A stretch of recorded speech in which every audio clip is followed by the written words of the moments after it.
and say, if you have any questions, we can get to that.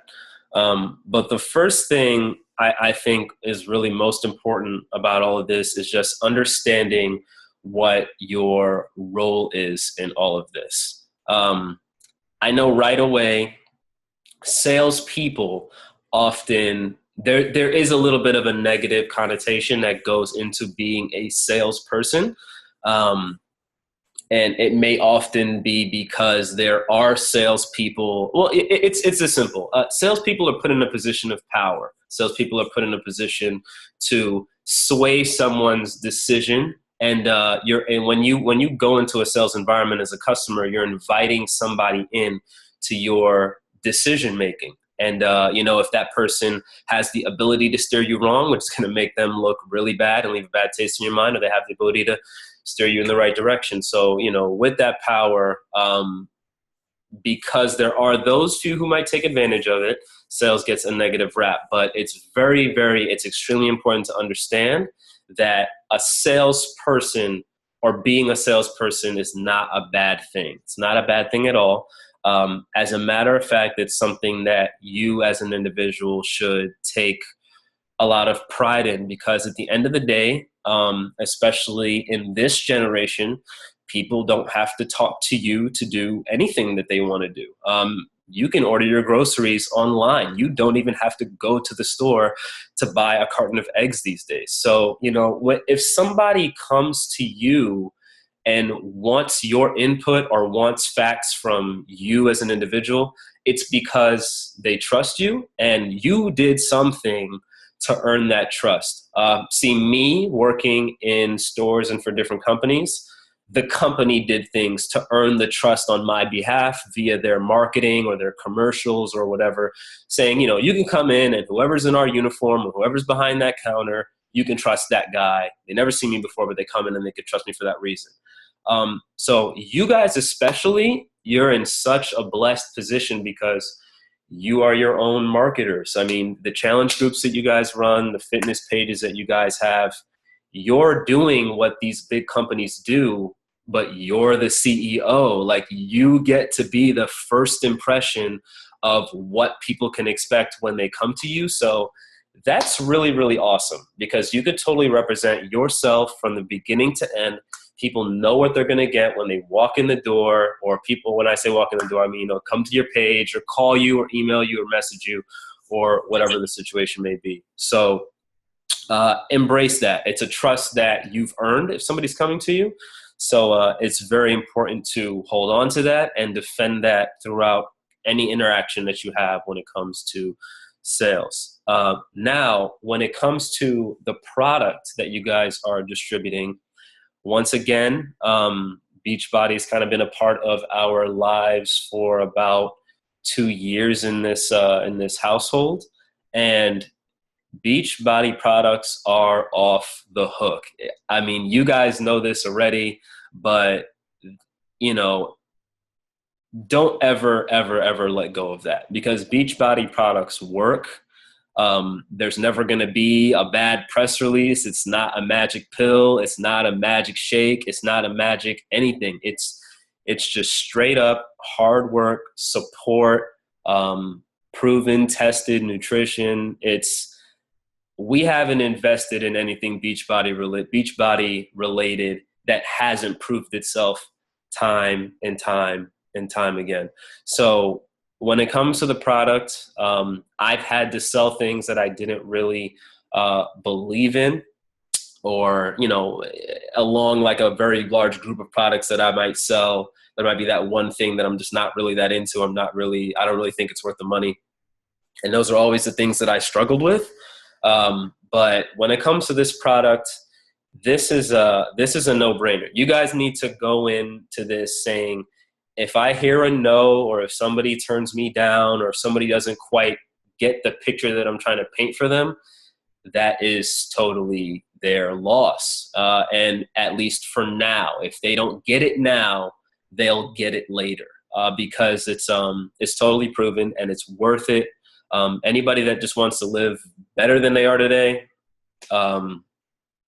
Beachbody's proven. You guys know that, but even if it's not always at the front of your mind, it's something that you should hold on to and take pride in. And then the last part of it is, when it comes to what you guys really are, salesperson is just like a weird word. I mean, not everybody has that in their blood to call themselves a salesperson, but the people that are best at sales, all they do at the end of the day is just help people connect the dots. It's that simple. Somebody's not going to buy something. Somebody's not going to invest in something that they don't want at some kind of level. You can't sell salt to a slug. It's impossible. It's all you can do is you can be that guiding voice to help somebody get to where they want to go. It may be they don't think they can afford it. It may be they're scared to do it. It may be that they have their doubts. You need to be that person in between that just connects that dot from point A to point B. All the best salespeople, that's how they do it. And it's definitely something that if you approach it that way, it just makes it so much easier to swallow. To think that you could convince somebody to do something, that's pretty extreme.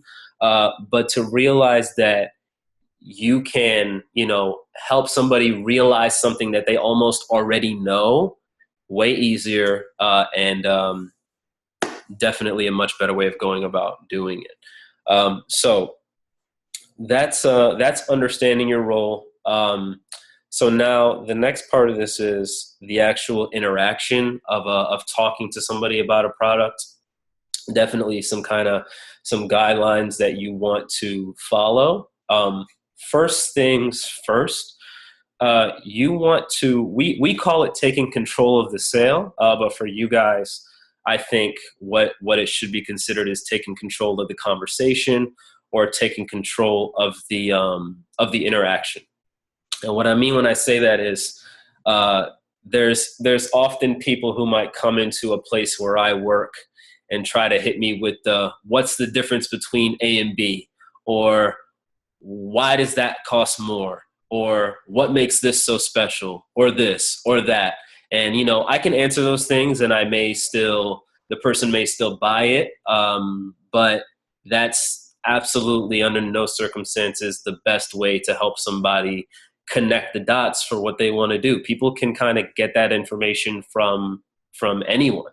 But what's going to set you apart, what's going to add value to a product besides just the facts about it,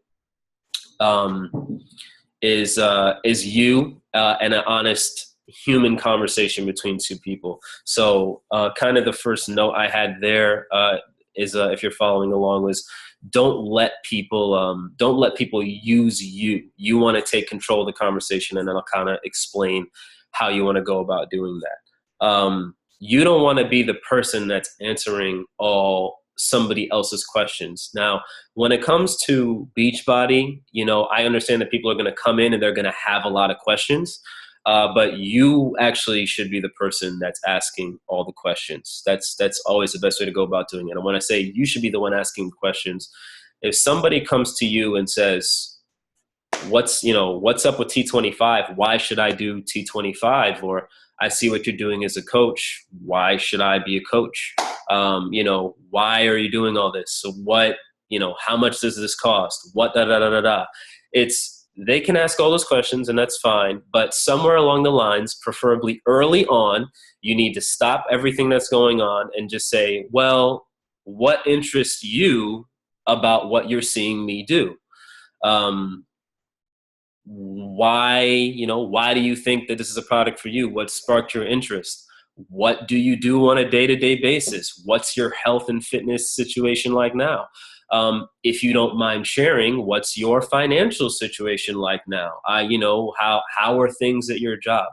Notice that all the questions that I'm asking can't be answered with a good or bad or a 1 or a 2 or a 3 or an A or a B. They're open-ended questions.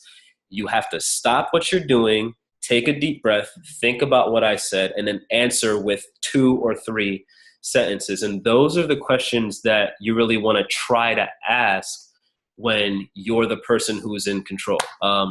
So ask open-ended questions. Let them do the talking. Just let them do the talking, because at the end of the day, it's going to make it 100 times easier for you to explain to somebody why they need something when they've already told you why they need it. You know, if somebody comes to you and says, "What's T25?" you could answer with something along the lines of, "Oh, it's this awesome program with this amazing trainer. And what it is you exercise for, 25 minutes. You take very little breaks. It's a lot of cardio. It's really, really fun. There's awesome music. I do it with my friends. It's not that expensive. It's da da da da da. It's this, it's that." And, okay, that's great. That sounds really, really great. It sounds like I could possibly use it. I'm gonna get back to you on that. That sounds awesome, and that's probably what you're gonna hear every single time. But if somebody comes to you and says, "What's T25?" and you say, "Okay, well, before I even get into it, because honestly, my excitement for it is probably gonna like overwhelm you. What's your health and fitness situation like right now?" Well, I don't do a lot of exercise. I go to the gym. I've been going to the gym for a year. Obviously, I'm talking to you, so I'm kind of looking for something else to do. I feel like when I go to the gym, I'm there for like an hour and a half, and I don't really understand why I am not seeing that many results. So I don't know. I was just kind of interested. Okay, so based on what you said, you go to the gym for a really, really long time, and you can't quite figure out why you can't get results. You're not quite sure what to do, so you're kind of looking for some guidance, and whatever else I said. And then this is when you hit them with, "This product is perfect for you, and this is why."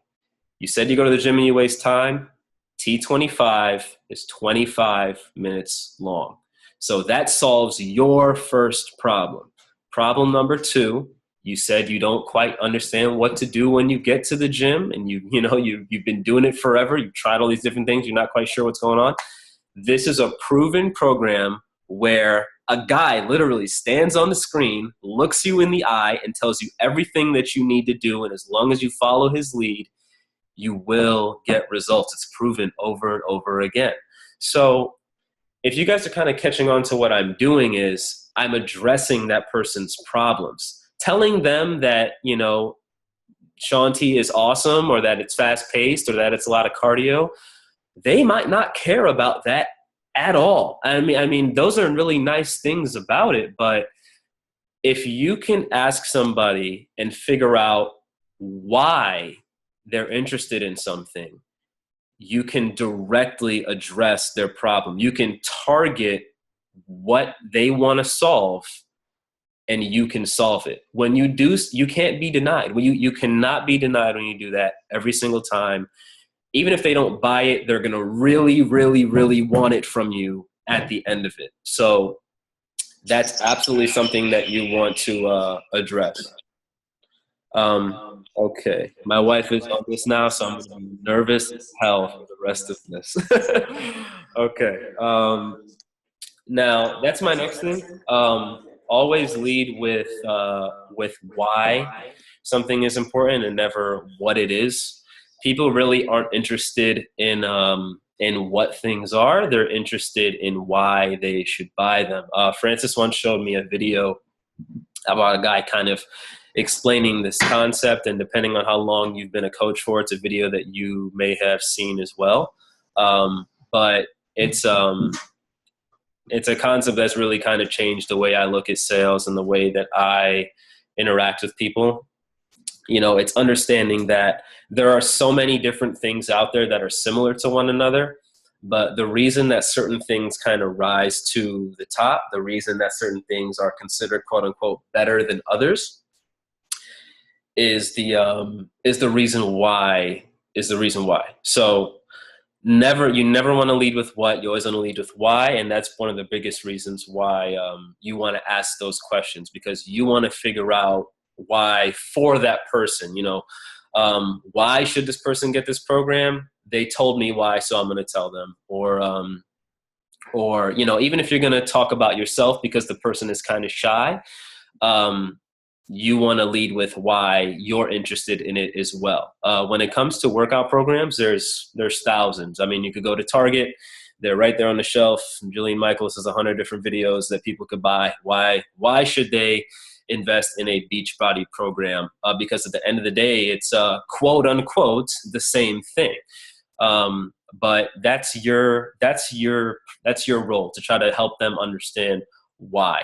You could share why you do it. You could figure out what their problems are and tell them why they should do it. But never lead with what, because what is not important. Always lead with why, because it's all that matters, really. Why is all that matters. So always lead with that. Now, ways to close. This is actually kind of what sparked me doing this training. Francis and I were talking about just kind of getting people over that hump to where the interaction seems good, the person seems interested in the program or coaching or whatever the situation may be, but there's just trouble in kind of getting that person to just, do it. Like, you've given me all the reasons, whatever, what's going on, what's stopping you. So we're going to kind of briefly touch on some different ways to close sales, or to close the interaction positively. And then after that, we'll pretty much open it up for questions. So now, if the company that I work for right now has their sales process, and the way they've kind of branded it is called Earn the Right. So what it is, it's something that's kind of using everything that I'm saying now. And these are things that I've kind of learned throughout my whole sales career working for different companies. But if you put yourself in a situation where you've taken time to listen to somebody else, you relatively now know this person a little bit better than you did when you first met them, or better than you did before the interaction took place. You've expressed to them how this product in more than one or two ways can solve the problems that they want to solve. That right away is going to make closing a lot easier, because you've put yourself in a position and you've earned the right to that sale. To explain to somebody that this is good, this is awesome, it's fast, it's a good color, whatever, and then to say you should buy it, you're going to buy it, right? You really haven't earned the right to do that. All you're doing is advertising. Anybody can advertise. A billboard can advertise. Beachbody pays for advertising already. So if you follow what I'm saying when it comes to taking control of the sale, asking questions, being genuinely interested in the person, letting them do the talking, and then leading with why they should invest in it, you've earned the right. So first things first, don't be scared to ask for the sale. If you've done it the right way, you should be in a position to ask that person to sign up. You should, that's one way to go about doing it. If you feel like that's comfortable for you and that other person, if you've done it the right way, you should be able to just straight up look that person in the face, or directly email them or message them right away and said, I'd really like you to sign up. There's nothing wrong with saying that. You have pride in the product. They trust you because they came to you. You trust the product. There's really no mistakes to be made, and there's no doubt left for you as the person. I mean, they might have doubt left, but there's no doubt for you. You should have no trouble asking them for the sale. So don't be scared to ask for the sale. You've earned it when you get to that point. There's other ways to go about closing too. Probably the one that I use the most in my sales career is a choice close. Now, what a choice close is when you allow somebody to make the decision, but you just don't give them an option to say no. And there's nothing wrong with this, because at the end of the day, if you've done your job, why would they say no? But Francis expressed to me that when somebody wants to sign up for a coach, they have a couple different options on how they want to go about doing it, whether they want to just sign up as a discount coach or a regular coach, or whether they want to invest in a challenge pack, whatever the situation may be. Those are your options. That's it. Okay, so we've talked about this. You expressed that you had some issues, and we've talked about how this can totally solve those problems. I really feel like this is the perfect opportunity or perfect product for you. I guess the last question is, would you like to sign up option A or would you like to sign up option B? That's simple. Because at the end of the day, people are only going to do what you give them an option to do. Um, I've often blown sales in my career, and if the right manager or the right trainer is nearby, I can't tell you how many times somebody has told me, did you give them the option to say no?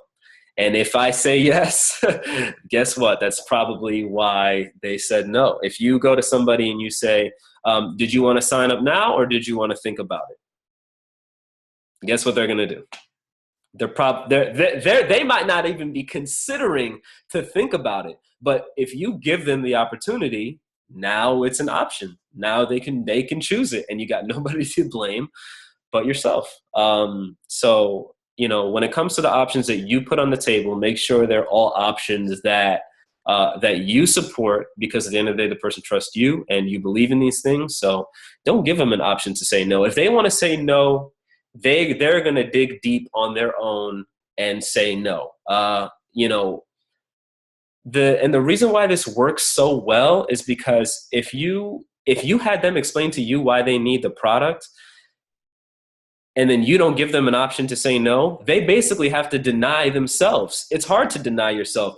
It's hard to admit that you need something and then turn around in the same breath and say, nah, you know what? I changed my mind. I don't need that. That's very difficult to do. And most of the time people have too much pride to do it. So, don't give somebody an option to say, oh, do you want to think about it? Are you going to just kind of stick to what you're doing now? Or are you going to come over here and do what we're doing? Are you going to keep going to the gym, or are you going to invest in one of my programs? Anytime you give somebody the option, that's what they're going to do. You give somebody the option to pick you apart. You give somebody the option to tell you no. You can't blame yourself if they do. So don't give somebody the option to tell you no. Only give them positive options. Tell them, would you like to sign up option A, option B? Do you want to join my challenge group right now, or do you want to join tomorrow? Do you want to sign up as a coach this month or next month? Payment's an issue. Do you want to sign up with your paycheck that you get June 1st, or you want to sign up with the paycheck that you get on June 15th? It's, don't give somebody an opportunity to say no. You've earned the right to the sale. They've expressed to you that they need it. All you're doing is giving them that extra nudge. If anything, you're not even giving them that extra nudge. You're just standing behind them to make sure that they don't take a step back. Let them take their steps forward. Okay, so with that being said, the next thing besides a choice close is an assumptive close. Now, this is probably the last close that I'll cover besides asking for the sale and giving them option A or option B. But an assumptive close is they got to tell you to stop because you're going. You're not wasting any time. So an assumptive close is, okay, Mr. Customer, Mrs. Customer, this product works for you, or this program works for you, or this coaching opportunity is right up your alley. So here's what we're going to do. I just sent you a link. Go to that link, click on this button, and then we'll follow through with this. Don't pump the brakes. I mean, everybody's going to approach it differently the way that they want. I guess you might be considered a little bit more aggressive if you do it this way. But, at the end of the day, if there's nothing left to be said, then there's only forward to move. So assume that everything is gonna go the way that you expect it to go. I mean, don't assume that they're gonna need time to think about it. Don't assume that they're going to wait till tomorrow. Don't assume that they're gonna say no. Don't assume that they're gonna discuss it with their husband/wife. Don't assume that they're going to sleep on it. Don't assume anything. Just assume that they're going to sign up. Assume that they're going to buy the program. So just follow through. I mean, if everything sounds good and you're in that moment, and if it feels like it's that time when you're like, okay, everything sounds good, they should be asking me for it at this point. This is when you just put your foot on the gas, nice and slow, and you just keep moving forward. Here's the link. Here's the product. Here's the opportunity. We're actually doing a training tomorrow night, so I'll see you there. I'll probably be there a little late. So when you get there, do this, da da da da da da. Just don't even stop. If they're gonna stop you, let them. Again, if they're gonna say no, let them dig deep, deny themselves, and say that no. And then if they are gonna say no, you know, even if they say no initially, I think assumptive close is a really, really good way to get back to them. So if you have those people where you give them the choice close and they're like, whoa, whoa, whoa, whoa, whoa, this sounds really, really, really awesome, but I was just looking to get information. I kind of need to sleep on this. That's a really good opportunity to switch over to the assumptive close, assuming you haven't led with it already. Even if you have, you can kind of go deeper into it. But you can say, okay, so if you need some more time to think about it, here's what we'll do. You said you want to sleep on it. What did you have in mind? Do you need a day? Do you need a week? Whatever. Let them give you an answer, and then say, I'm going to touch base with you in however long. I'll be working my business, so maybe I'll have some other really, really cool stories for you to share and things to address while over the next week or so. But I'm going to touch base with you, and we're going to talk about this again, or I'm going to give you another opportunity to join my team. So consider that. But that's kind of the long and short of it. Don't be scared to ask for the sale. Choice close works really, really well. Assumptive close works really, really well. So consider those things as you're kind of trying to wrap things up. So we don't have that much time left. I guess if the questions get crazy, we can hop on another call if that's possible. Yeah, sure. So with that being said, I'm going to give you guys an opportunity to ask any questions that you might want to ask. How should I go about They can just unmute. They can just unmute themselves. as they Okay. have questions. Okay. At this point, does anybody have You can anything hit to the add? Stop recording. Okay.